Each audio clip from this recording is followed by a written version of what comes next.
Vamos a hablar de series de Fourier en tiempo discreto.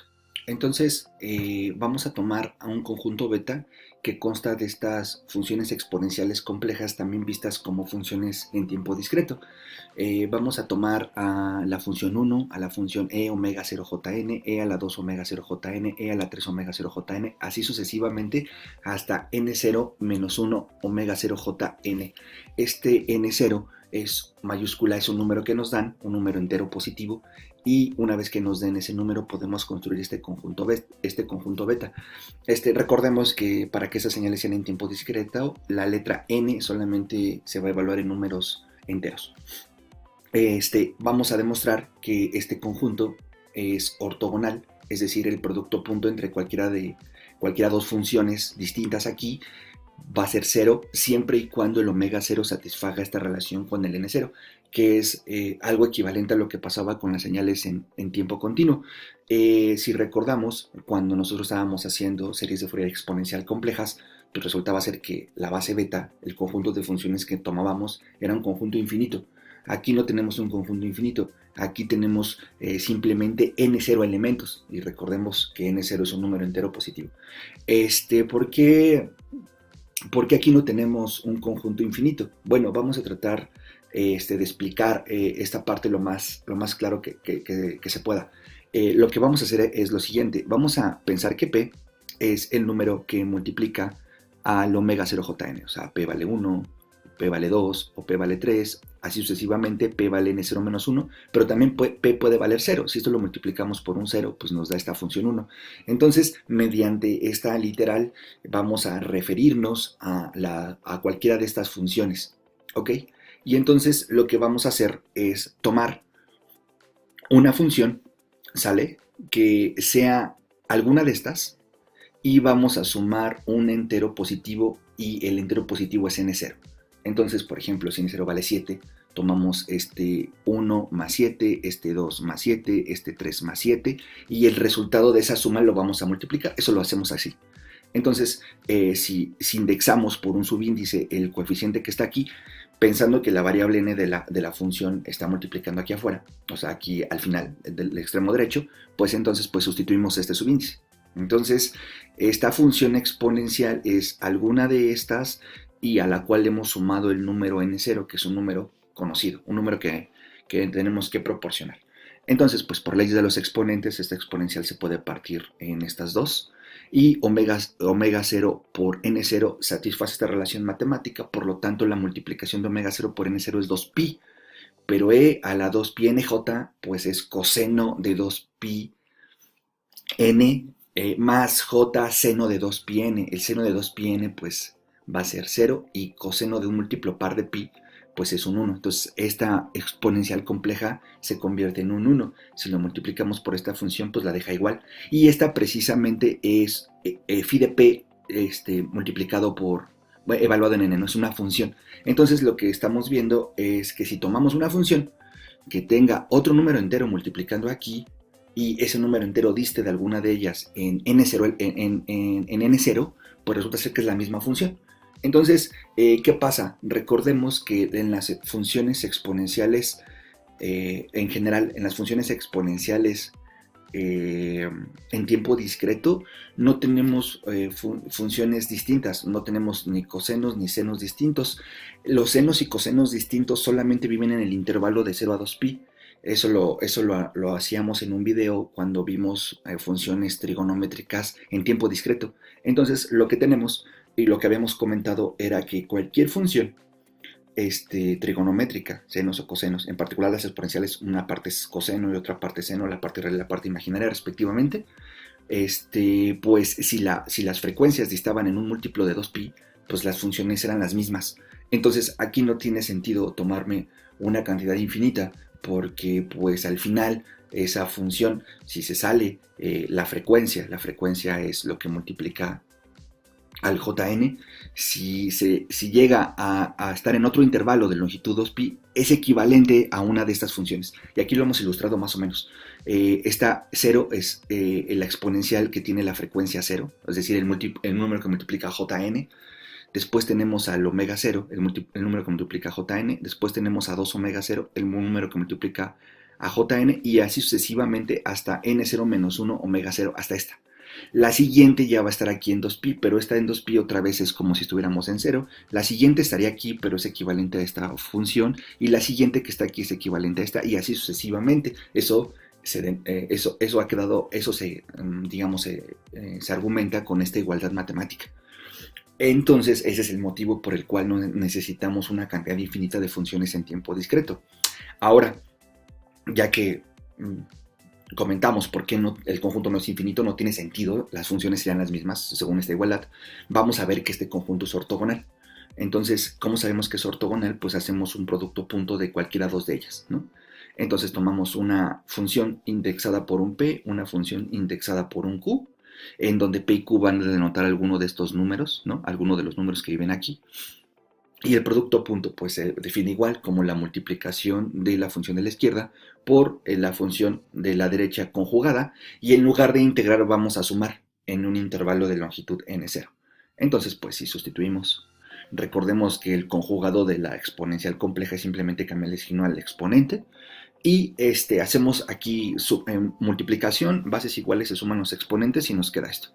Si observamos la estructura de la suma, es una suma de tal manera que primero cuando r vale 0 nos queda 1, después nos quedaría este número a la 1, más este número al cuadrado, este número al cubo, etc. Entonces tenemos una formulita para este tipo de sumas. La formulita es 1 menos la base, esta es la base, elevada al número que está aquí más 1, es decir, a la n0 en este caso, entre 1 menos la base.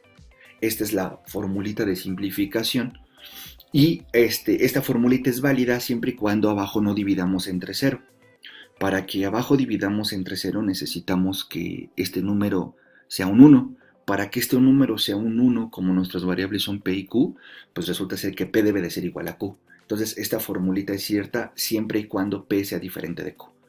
Pero si p es igual a q, pues entonces nos regresamos aquí y evaluamos p igual a q. Aquí nos quedaría e a la 0, y a la 0 es un 1, entonces vamos a sumar un 1 n0 veces, desde 0 hasta n0 menos 1, y eso nos quedaría n0 si p es igual a q. Entonces esta fórmula se simplifica a estos dos valores. Pero observemos que p menos q es un número entero, porque precisamente es alguno de los que viven aquí, es alguna de los coeficientes que multiplican al omega 0 jn, ¿no? Entonces, esto es un número entero, n omega n0 n0. Entonces, cuando hacemos un omega 0 n0 es 2pi, ¿no? Por esta relación matemática que pedimos. Entonces aquí nos quedaría e a la 2pi por un entero, e a la 2pi por un entero j. Entonces nos quedaría un 1, porque cuando lo pongamos en la forma de Euler sería coseno de un múltiplo par de pi más j seno de un múltiplo par de pi, eso es 0, y la parte real vale un 1, entonces 1 menos 1 es 0. Por lo tanto, el producto punto de estas dos funciones es 0 si p es diferente de q, lo cual implica que esta formulita se vale, lo cual implica que este conjunto es ortogonal, porque el producto punto de dos cualesquiera de ellas es 0, y es n0 si p es igual a q. Pero si p es igual a q, estamos haciendo el producto punto de una señal consigo mismo, que eso sería la norma al cuadrado. Entonces lo que estamos diciendo es que la norma al cuadrado de estas funciones es n0, por lo tanto su norma es raíz de n0, ¿sale? Entonces el conjunto es ortogonal. Como lo hemos comentado aquí, ¿no? La norma al cuadrado de phi es el producto punto de una de estas funciones consigo misma, y pues según la igualdad anterior, pues eso es n0, ¿ok? Entonces, tenemos un conjunto ortogonal, que son estas funciones exponenciales. No es infinito, no necesito infinito porque estaría contemplando las mismas funciones. No hay tantas funciones discretas. Si las construyo así, con esta estructura, no va a haber otras distintas. Esto es por propiedades de las funciones en tiempo discreto, que hemos comentado en algún momento en los videos de señales en tiempo discreto. Y por lo tanto, ahora voy a tratar de argumentar qué pasa si quiero expresar a una señal en tiempo discreto en función de una combinación lineal de la base beta. Entonces vamos a proceder con la siguiente motivación, ¿sale? Y después vamos a aclarar las demás cosas teóricas. A mí me gustaría que si me dan una señal en tiempo discreto, ¿sale? Me gustaría poderla expresar como una combinación lineal de los elementos de beta. Es decir, me gustaría encontrar este, una serie de coeficientes de tal manera que cada coeficiente lo multiplicara por una función y de esa forma yo tratara de construir a x de n. Lo que quisiera es, voy a pensar por el momento que solamente voy a agarrar xn periódicas, ¿sale? Al igual que en tiempo continuo. Entonces, mis incógnitas serían los escalares, porque las funciones phi ya las tengo. Entonces me gustaría escribir a phi de n como una combinación, a x de n como una combinación lineal de las funciones de la base, es decir, voy a encontrar constantes, multiplicarlas y sumarlas. Y voy a pensar que tuve muy buena suerte, o sea, voy a pensar que encontré los alfas adecuados y es más, no voy a pensar que sepa, que es una, que no lo voy a plantear como una serie, voy a plantearla como una igualdad. Tuve tanta suerte que encontré los alfas de tal manera que cuando los multiplico con las phis me dan la señal x de n. Entonces, si ese fuera el caso, aquí es una suposición, ¿sale? Si ese fuera el caso, pues entonces me gustaría saber qué propiedad tendrían que satisfacer los alfa p's. Entonces lo que hacemos es más o menos sencillo. Voy a agarrar x de n y le voy a hacer producto punto con alguna de estas funciones, con la phi p, ¿sale? Entonces agarro x de n y lo hago producto punto con la phi p. Pero como x de n es igual a esta suma, pues hacer producto punto de xn con la phi p es equivalente a hacer producto punto de estas funciones, de esta suma de funciones con la phi p. Entonces estoy sustituyendo esta igualdad aquí, ¿no? Entonces el producto punto es lineal, es decir, va a ser el producto punto de todas las phis en este n0, es decir, la phi 0, la phi 1, la phi 2, hasta la phi n0 menos 1 mayúscula. Producto punto con phi p, pero como son ortogonales, pues resulta ser que nada más va a sobrevivir la phi p con la phi p producto punto, porque las demás se van a morir porque hay ortogonalidad. En ese caso, de todas las sumas que estaban aquí, solamente me va a quedar el coeficiente alfa p y me va a quedar phi p producto punto con phi p, pero phi p producto punto con phi p es la norma al cuadrado. Aquí está, ¿no? Y la norma al cuadrado del lado derecho, del lado izquierdo tengo producto punto de xn con phi p, y por lo tanto si despejo alfa p, que es un coeficiente, pues me va a quedar que el coeficiente es el producto punto de x con phi p entre la norma al cuadrado de phi p, que esto es exactamente la misma estructura que pasaba en señales en tiempo continuo. Entonces, ¿qué pasa? Entonces, lo que sucede es que si tengo esta igualdad, ¿no? Si supongo que esta igualdad fue cierta, pues entonces el phi p, el coeficiente se tiene que construir mediante hacer esta fórmula. El producto punto es hacer este producto y sumar, y la norma al cuadrado pues es hacer este producto con una señal consigo misma y eso elevarlo al cuadrado. Pero ya vimos que para esta señal esa cosa es constante, siempre vale n0. ¿Ok? Entonces esto sería n0. Ahora, ¿qué pasa? Pues lo que pasa es que posiblemente a lo mejor no tengo tanta suerte y a lo mejor esta igualdad no es cierta, o sea, a lo mejor esta combinación lineal, si la puedo hacer una combinación lineal con estos alfas, ¿no? Tomando estos alfas, pero a lo mejor no tengo la igualdad. Entonces vamos a llamarle a esta combinación lineal con estos alfas, vamos a llamarle SDF, ¿no? La serie, vamos a adelantarnos un poquito y esta suma le vamos a llamar la serie de Fourier, ¿no? Entonces lo que podemos hacer es ver un error, tomar un error entre la señal xn y esta combinación lineal con los alfas construidos así. Lo que podemos hacer pues es medir la energía de este error. La energía de este error sería la diferencia, o sea, esta señal, la norma al cuadrado, y vamos a sumar en el intervalo n0, ¿no? Este error. Y ya, me va a dar alguna cantidad, ahorita vamos a decir cuál es ese valor. Pero también pues yo podría tomar una suma distinta, es decir, tomar a las mismas elementos de la base, pero ahora coeficientes distintos. Entonces eso tendría un error diferente y una energía del error distinta. Lo que vamos a ver un poquito más adelante es que precisamente si yo tomo cualquier otra combinación lineal en donde los alfas no los escoja así, pues resulta ser que el error va a ser más grande. Es decir, si yo escojo los alfas con esta estructura, este error va a ser el mínimo posible y en particular va a ser 0 en este caso, a diferencia del caso continuo, pero eso ahorita lo comentamos. Entonces, con ese como adelanto, pues vamos a dar las siguientes definiciones. vamos a decir que la serie de Fourier en tiempo discreto de la señal X es la suma en un intervalo de longitud n0. ¿Qué significa eso en términos de suma? Pues empiezas en algún punto n0 minúscula y cuentas n0 puntos, n0 puntos mayúscula. Entonces sería desde aquí hasta acá, ¿sale? Si uno hace aquí la cuenta, pues se va a dar, uno puede verificar que aquí hay n0 elementos mayúscula. Vamos a tomar a los coeficientes, que van a ser los coeficientes de Fourier, ¿sale? Y vamos a tomar a las exponenciales que hemos denotado aquí, y precisamente vamos a estar variando la P. La P va a estar variando desde n0 hasta este número. ¿Ok? Entonces estas exponenciales es alguna de las que esté aquí o alguna equivalencia, porque recordemos que estas señales tienen siempre equivalentes fuera del intervalo 2pi. ¿Sale? Entonces esta va a ser la serie de Fourier y esta se conoce como ecuación de síntesis. ¿Sale? Los coeficientes de Fourier pues precisamente los vamos a calcular así, ¿no? ¿Cómo calculamos estos coeficientes de Fourier? Hacemos el producto punto de x con la phi, que el producto punto es multiplicar la x por el conjugado de la exponencial, aquí está, y sumar, y dividimos entre la norma al cuadrado, pero la norma al cuadrado ya la calculamos, esto es n0. Estos son los coeficientes de Fourier discretos, y eso va a ser la ecuación de análisis, ¿sale? El n0 se va a llamar el periodo fundamental, y 2pi entre n0 se va a llamar la frecuencia fundamental. El n0 minúscula es cualquier punto de elección que tú quieras. Esta suma la vas a hacer en un intervalo de longitud de n0. Entonces, esta sería, lo que está en azul serían nuestras fórmulas que hay que tener a la mano, incluso hasta la base, cuando queramos hacer serie de Fourier en tiempo discreto, equivalente al cuando hacemos serie de Fourier en tiempo continuo. Ahora, nada más lo que me resta aclarar son algunas observaciones. Voy a empezar con lo siguiente.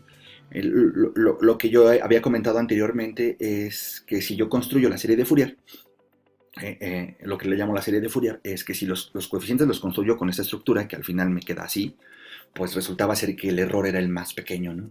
La energía del error era la mínima de todas. Y pues observemos que es una suma de números al cuadrado. Lo más pequeño que te puede sumar una suma de números reales al cuadrado, pues es 0. Entonces, lo que voy a demostrar es que esta suma es 0. Entonces, pues vamos a ver cómo se demuestra eso. Solamente voy a comentarlo rápido. Sería lo siguiente. Voy a tomar a la Sx de n y la voy a evaluar en una. ¿Sale? Una es un número entero. Entonces, pues, según la definición, pues el número que va aquí, pues va acá. Entonces tomo esta suma, ¿sale? Tomo esta suma. En particular, voy a tomar un intervalo de longitud n0, pues voy a tomar desde 0 hasta n0 menos 1. Aquí hay n0 puntos, ¿sale? Puede ser donde quiera, yo voy a tomarlo aquí. Voy a tomar el coeficiente, la exponencial p omega 0j, y en lugar de n voy a poner a, porque la estoy evaluando. Por tal motivo, pues según esta ecuación, los dp's son esta suma. Entonces otra vez voy a tomar esta suma en un intervalo de longitud de n0 mayúscula, lo tomo desde 0 hasta n0 menos 1 y simplemente reescribo esta expresión. Aquí está. ¿Okay? Entonces, lo que dice esta función es que tengo que sumar y aquí tengo que ponerle el dp, pero el dp es esta suma. Entonces, en lugar de poner el dp, pongo esa suma, ¿no? Pongo esa suma aquí. Pongo la suma y este es el dp, ¿no? Este es 1 entre n0, está aquí afuera. Y este dp tiene una exponencial, hay otra exponencial, sumo las exponenciales. Y entonces Sx de A, pues es esta sustitución de este coeficiente aquí, nos queda esta doble suma. ¿Ok? Ahora, si vemos, puedo cambiar el orden de las sumas, así como cuando uno cambia el orden de integración, solamente que puedes cambiar el orden de la integración, en este caso de las sumas, se ajustan los límites de integración. Pero observemos que R es, el límite inferior es constante y el superior es constante. P, el límite inferior es constante y el superior es constante. Entonces, el intercambio de las sumas no requiere ningún ajuste en los límites de suma. Si tú vas a integrar una función, tienes una doble integral y los límites son constantes, pues puedes integrar en el orden que quieras, no tienes que ajustar. Si los límites fueran variables y dependerá de alguna variable, hubiera una variable aquí que relacionara estas dos, pues los puedo cambiar, pero haciendo los ajustes necesarios. Aquí no es necesario porque son constantes los límites inferior y superior de las sumas. Entonces, cambio el orden de suma y XR, si voy a sumar primero con respecto de P, pues XR no tiene P, puede salir de la suma, lo ponemos aquí afuera, ¿sale? Y entonces, lo que sí tiene P es esta cosa, entonces este no lo puedo sacar de la suma porque sí depende de P. Aquí está. Entonces, ya casi terminamos porque resulta ser que esta expresión, pues es la que teníamos acá, ¿no? Con letras distintas, pero esta suma es precisamente la que tenemos aquí. Y lo que sabemos es que esta suma, que es esta expresión que se simplifica a esto, o es 0 o es n0. Entonces si es 0, pues no me interesa porque pues tendría 0 aquí y eso, como voy a sumar, no me interesa cuando esta suma sea 0, porque si la suma vale 0, pues voy a multiplicar por esta suma y pues eso me implica, eso me da 0, ¿no? Entonces hay muchos ceros aquí cada vez que suceda esto. Cada vez que P sea igual a Q, en este caso, cada vez que P sea diferente de Q, cada vez que A sea diferente de R, entonces esta suma vale 0. El único momento en que esta suma no vale 0 es cuando P es igual a Q, es decir, cuando A es igual a R. Pero si A es igual a R, esto vale N0. Aquí está. Entonces, lo único que aporta es cuando esto valía N0. Por otro lado, R va a empezar a recorrer desde 0 hasta N0 menos 1. Pero no me importan los valores que tome R, porque si R es diferente a de A, esto no es 0. Bueno, no puedo garantizar que sea 0, pero como R es diferente de A aquí, pues entonces esto sí me va a dar 0. Entonces el único elemento que sobrevive pues es cuando R es igual a A para que esto sobreviva, y cuando esto sobrevive es N0, y esto solamente sobrevive cuando R es igual a A, entonces me queda X de A. Y afuera tengo 1 entre N0, por lo tanto este elemento se va con este elemento. Entonces, ¿qué está pasando? La serie de Fourier evaluada en A es igual a la función evaluada en A. A diferencia del caso continuo, aquí la serie de Fourier sí es igualita a la función, o sea, tenemos una igualdad matemática en el sentido estricto. Por lo tanto, resulta ser que cuando construyamos series de Fourier de señales en tiempo discreto, periódicas, con periodo n0 mayúscula, pues su serie de Fourier es exactamente la función.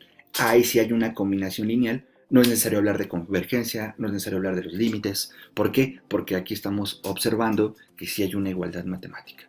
¿Sale? Entonces, terminamos con las siguientes observaciones. La serie de Fourier es periódica, o sea, si uno hace esta operación en esta definición directo, se puede ver que pues, son iguales. Entonces la serie de Fourier también es periódica. ¿Qué periodo tiene? N0, igual que en tiempo continuo.